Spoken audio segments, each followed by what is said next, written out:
Hello friends, my name is Anurag Jaiswal. आप सभी का हमारे इस यूट्यूब चैनल सीजीपीएससी गाइड में एक बार फिर से स्वागत है। आज के हम अपने इस वीडियो लेक्चर में तत्वों का आवर्ती वर्गीकरण से संबंधित महत्वपूर्ण वस्तुनिष्ठ प्रश्न देखेंगे। यह हमारे इस टॉपिक का दूसरा भाग है। आप लोग इस वीडियो को अंत तक जरूर देखें, क्योंकि प्रयोगशाला परिचारक परीक्षा में ऐसे ही प्रश्न पूछे जाएंगे, तो आपको बेनिफिट जरूर मिलने वाला है। तो चलिए हम लोग अपने आज की इस वीडियो लेक्चर को प्रारंभ करते हैं। हमारा पहला प्रश्न है, किस वैज्ञानिक द्वारा परमाणु भार तथा आयतन के मध्य ग्राफ बनाया गया था? तो हमारा जो सही उत्तर है वो है ऑप्शन ए, लोथर मेयर द्वारा। ठीक है, तो आप लोग को याद रखना है, लोथर मेयर द्वारा परमाणु भार तथा आयतन के मध्य ग्राफ बनाया गया था। हमारा अगला प्रश्न है, निम्नलिखित तत्वों में से कौन सबसे अधिक आध्यात्मिक गुणधर्म को प्रदर्शित करता है? तो हमारे पास यहाँ पर कुछ तत्व दिए गए हैं, जिसमें से पहला है क्लोरीन, दूसरा ब्रोमीन, तीसरा फास्फोरस और चौथा सल्फर। तो हम लोग देखते हैं कि जो क्लोरीन है, फास्फोरस और सल्फर, ये तीनों ही तीसरे आवर्त के तत्व हैं। और इस आवर्त में इनका क्रम कैसा है? पहले फास्फोरस, फिर सल्फर, फिर क्लोरीन। और हम लोग जानते हैं कि यदि हम लोग एक आवर्त में बाएं से दाएं ओर चलें तो जो तत्वों का आधात्विक गुण होता है वो बढ़ता है। तो इसलिए इन तीनों में सबसे ज़्यादा आधात्विक गुण किसका होगा? क्लोरीन। अब बच गया क्लोरीन और ब्रोमीन। और हम लोग जानते हैं कि जो क्लोरीन और ब्रोमीन है वो 17वें समूह के तत्व हैं। और इस समूह में उनका क्रम कैसा है? सबसे पहले क्लोरीन है, उसके बाद ब्रोमीन। अब हम लोग देखते हैं कि यदि हम लोग किसी वर्ग में ऊपर से नीचे आते हैं, यदि हम लोग किसी वर्ग में ऊपर से नीचे आते हैं तो जो तत्वों का आधात्विक गुण होता है वो घटता है। तो इसलिए यहाँ पर सर्वाधिक आधात्विक गुण धर्म कौन प्रदर्शित करेगा? क्लोरीन। इसलिए हमारा जो सही उत्तर होगा वो है ऑप्शन ए, क्लोरीन। हमारा अगला प्रश्न है, वर्ग में ऊपर से नीचे जाने पर तत्वों के धात्विक गुण खाली स्थान हैं। तो हमारा जो सही उत्तर होगा वो है ऑप्शन बी, यहाँ पर बढ़ता है। जैसे ही हम लोग किसी भी वर्ग में ऊपर से नीचे आते हैं तो जो तत्वों का धात्विक गुण होता है वो बढ़ता है। जबकि यदि हम लोग आवर्त में बाएं से दाएं चलेंगे, यदि हम लोग आवर्त में बाएं से दाएं चलेंगे तो तत्वों का जो धात्विक गुण होता है वो घटते जाता है। हमारा अगला प्रश्न है, परमाणु संख्या 12 वाला तत्व Y एक खाली स्थान है। तो हम लोग जानते हैं कि जो परमाणु क्रमांक 12 वाला जो तत्व है उसका इलेक्ट्रॉनिक विन्यास कैसे होगा? 2, 8 और 2। ठीक है, तो हम लोग देखते हैं कि जो इसके अंतिम कोश में इलेक्ट्रॉन की संख्या कितनी है? 2। और ये इस इलेक्ट्रॉन को आसानी से त्याग देगा और त्याग करके क्या बना लेगा? धन आयन। क्या बना लेगा? धन आयन। इसलिए परमाणु संख्या 12 वाला तत्व क्या होगा? एक धातु होगा। और परमाणु संख्या 12 किस तत्व का है? तो ये मैग्नीशियम का है। किसका है? मैग्नीशियम। ठीक है, हमारा अगला प्रश्न है, निम्नलिखित में से किस तत्व की संयोजकता शून्य है? तो हमारा जो सही उत्तर होगा वो है ऑप्शन बी, हीलियम। आप लोग को याद रखना है, जो हीलियम है उसकी संयोजकता शून्य होती है। और हीलियम 18वें समूह का तत्व है और इस समूह को शून्य समूह भी कहा जाता है। और जो 18वें समूह के तत्व होते हैं उसको निष्क्रिय या फिर अक्रिय गैस भी कहा जाता है।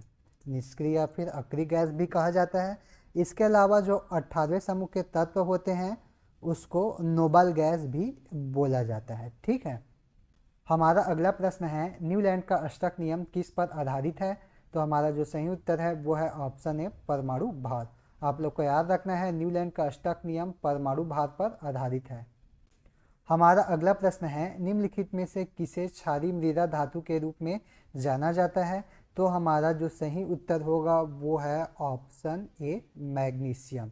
ठीक है, तो आप लोग को याद रखना है, मैग्नीशियम को क्षारीय मृदा धातु के रूप में जाना जाता है। और ये दूसरे समूह का तत्व है। कौन से समूह का तत्व है? दूसरे समूह का तत्व है। और इस समूह में और कौन कौन से तत्व आते हैं? Beryllium, magnesium, calcium, strontium, barium और रेडियम। ठीक है, तो इसको आप लोग को याद रखना है। हमारा अगला प्रश्न है, निम्नलिखित में से कौन सा कथन सत्य है। तो पहला कथन है डॉबेराइनर ने 3 त्रिक का निर्माण किया था, जो कि बिल्कुल सत्य है। दूसरा है प्रत्येक आवाज का अंतिम सदस्य एक निष्क्रिय गैस होता है, तो ये भी सत्य है। तीसरा है आधुनिक आवाज सारणी के तीसरे से 12वें समूह के तत्व संक्रमण तत्व कहलाते हैं, तो ये कथन भी बिल्कुल सत्य है। इसलिए हमारा जो सही उत्तर होगा वो है ऑप्शन सी, तीनों ही कथन यहाँ पर सही हैं। हमारा अगला प्रश्न है, आधुनिक आवाज सारणी के किस समूह में हाइड्रोजन्स को स्थापित किया गया है। तो हमारा जो सही उत्तर है वो है ऑप्शन सी, 17वें समूह में। आप लोग को याद रखना है, आधुनिक आवाज सारणी के 17वें समूह में हाइड्रोजन को स्थापित किया गया है। हमारा अगला प्रश्न है, आवाज सारणी में ऊपर से नीचे जाने पर आयनन ऊर्जा का मान क्या होता है, इसको हम लोग को बताना है। तो हम लोग यदि आवाज सारणी में ऊपर से नीचे जाते हैं तो आयनन ऊर्जा का मान कम होते जाता है, आयनन ऊर्जा का मान कम होते जाता है। और यदि हम लोग आवर्त सारणी में आवर्त में किसी भी एक आवर्त में बाएं से दाएं जाएंगे तो आयनन ऊर्जा का मान बढ़ता है। ठीक है, आयनन ऊर्जा का मान बढ़ता है। हमारा अगला प्रश्न है, प्रकृति में कितने तत्वों का अस्तित्व न्यूलैंड द्वारा माना गया था। तो हमारा जो सही उत्तर है वो है ऑप्शन सी, 56 तत्व। आप लोग को याद रखना है, प्रकृति में 56 तत्वों का अस्तित्व न्यूलैंड द्वारा माना गया था। हमारा अगला प्रश्न है, आवाज सारणी का जनक किन्हें कहा जाता है। तो हमारा जो सही उत्तर है वो है ऑप्शन बी, मेंडलीफ। मेंडलीफ को आवाज सारणी का जनक कहा जाता है। और यदि आप लोगों से एग्जाम में पूछा जाए कि आधुनिक आवाज सारणी के जनक कौन है, तो उसमें क्या रहेगा, मोज़ले का नाम रहेगा। ठीक है, किसका नाम रहेगा, मोज़ले का। हमारा अगला प्रश्न है, आधुनिक आवाज सारणी में कितने तत्व दिए गए हैं। तो हमारा जो सही उत्तर होगा वो है ऑप्शन सी, 118। ठीक है, आधुनिक आवाज सारणी में कितने तत्वों के लिए स्थान है, तो 118 तत्वों के लिए स्थान है। हमारा अगला प्रश्न है, निम्न धातुओं में से कौन सी प्रकृति में अपनी मूल अवस्था में पाई जाती है। तो हमारा जो सही उत्तर होगा वो है ऑप्शन डी, सोना। ठीक है, तो आप लोग को याद रखना है, आवाज सारणी में सोना को किससे दर्शाते हैं, ए यू से। ठीक है, तो निम्न धातुओं में से कौन सी प्रकृति में अपनी मूल अवस्था में पाई जाती है, तो सोना। हमारा अगला प्रश्न है, ब्रोमीन में न्यूट्रॉनों की संख्या है। तो यहाँ पर ब्रोमीन का परमाणु द्रव्यमान कितना दिया है, 80, और परमाणु संख्या कितना दिया है, तो 35 दिया है। और हम लोग जानते हैं कि जो न्यूट्रॉन होता है वो एक उदासीन कण होता है जिस पर कोई आवेश नहीं होता। अब हम लोग देखते हैं कि जो किसी भी तत्व का परमाणु द्रव्यमान होता है वो किसके बराबर होता है। तो किसी भी तत्व का परमाणु द्रव्यमान उस तत्व के प्रोटॉनों की संख्या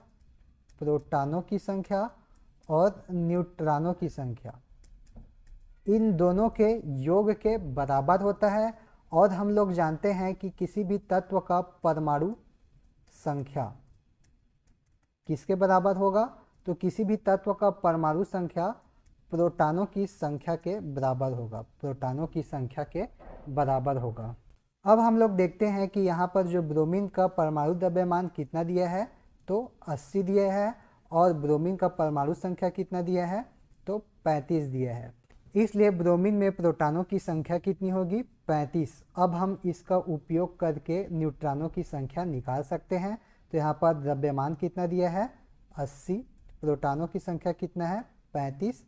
तो हम लोग क्या निकालेंगे, न्यूट्रॉनों की संख्या। तो कितना हो जाएगा यहाँ पर न्यूट्रॉनों का संख्या, ये इस साइड जाके घटेगा तो कितना बचेगा, 45। इसलिए इस प्रश्न का सही उत्तर क्या होगा, 45। ठीक है, तो आप लोग को इसको ध्यान देना है।